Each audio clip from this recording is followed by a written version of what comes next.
നമസ്കാരം.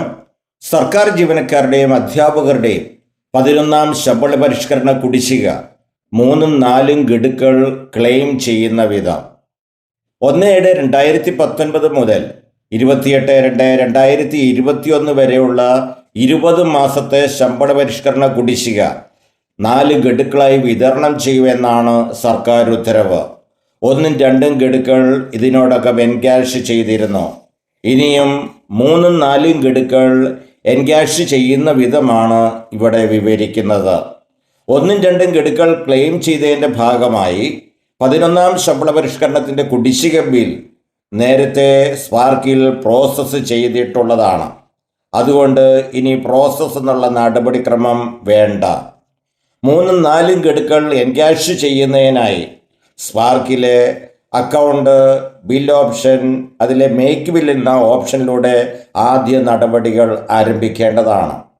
1ഉം 2ഉം ഗഡുക്കൾ ഏത് ഓഫീസിലാണോ പ്രോസസ്സ് ചെയ്ത് എൻക്യാഷ് ചെയ്തത് അതേ ഓഫീസിൽ തന്നെയാകണം ശമ്പള പരിഷ്കരണത്തിൻ്റെ 3ഉം 4ഉം ഗഡുക്കൾ ക്ലെയിം ചെയ്യേണ്ടത്. Already pay revision arrear bill process ചെയ്ത് കഴിഞ്ഞു. 1ഉം 2ഉം ഗഡുക്കൾ കിട്ടിയെന്നു മാത്രം.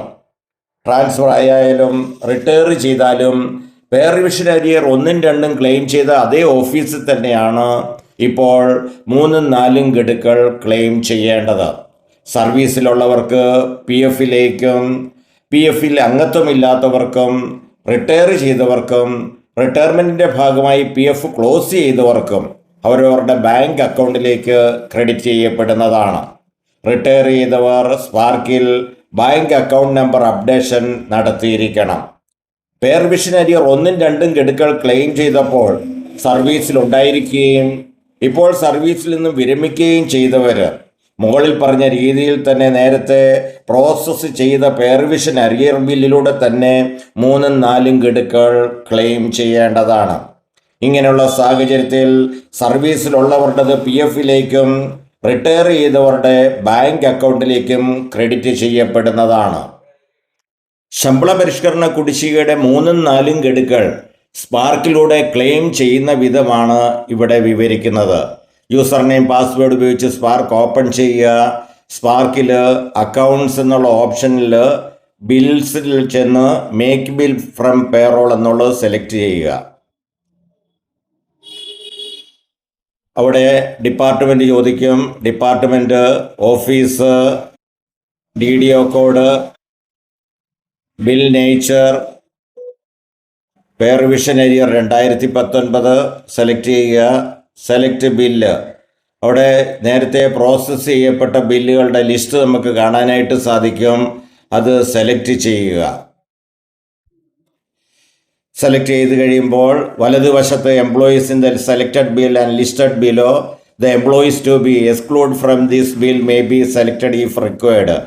ഏതെങ്കിലും തരത്തിൽ ശമ്പളത്തിലോ മറ്റോ കാര്യങ്ങളോ എന്തെങ്കിലും തടസ്സം നേരിട്ട് ജീവനക്കാരുണ്ടെങ്കിൽ മാത്രമേ എക്സ്ക്ലൂഡ് എന്നുള്ള ഓപ്ഷനിൽ സെലക്ട് ചെയ്യാൻ പാടുള്ളൂ. ഒരിക്കൽ എക്സ്ക്ലൂഡ് ചെയ്ത് കഴിഞ്ഞാൽ പിന്നെ നമുക്ക് സ്പാർക്കിലേക്ക് അതിൻ്റെ ഡീറ്റെയിൽസ് ഒക്കെ അയച്ചതിന് ശേഷമേ വീണ്ടും പ്രോസസ്സ് ചെയ്യപ്പെടത്തുള്ളൂ. അതുകൊണ്ട് ഒരു കാരണവശാലും അറിയാതെ പോലും എക്സ്ക്ലൂഡ് എന്ന ഓപ്ഷനിൽ ടിക്ക് വരരുത് എന്നുള്ള കാര്യം എല്ലാവരും ഓർക്കേണ്ടതാണ്. നമ്മൾ ഈ ലിസ്റ്റ് ഔട്ട് ചെയ്തിരിക്കുന്നവരുടെ എല്ലാം പേ റിവിഷൻ 3ഉം 4ഉം ഇൻസ്റ്റാൾമെൻറ്റ് ക്ലെയിം ചെയ്യണമെങ്കിൽ മേക്ക് ബിൽ എന്നുള്ള ഓപ്ഷൻ ക്ലിക്ക് ചെയ്യുക. Do you want to proceed? Okay. Pay bill has been successfully prepared with bill number എന്നും പറഞ്ഞ് ഓക്കെ അടിക്കുക. അതോടുകൂടി നമുക്ക് സ്ക്രീനിൽ കാണാൻ സാധിക്കും generate inner bill, generate outer bill, generate schedule, generate PF schedule, generate NPS schedule. ഇത് നമ്മൾ സെലക്ട് ചെയ്ത് ഏതാണോ ബില്ല് വേണ്ടത്, ഏതാണോ ഷെഡ്യൂൾ വേണ്ടത് അതനുസരിച്ച് നമ്മൾ ഡൗൺലോഡ് ചെയ്ത് പ്രിൻ്റ് എടുക്കുക.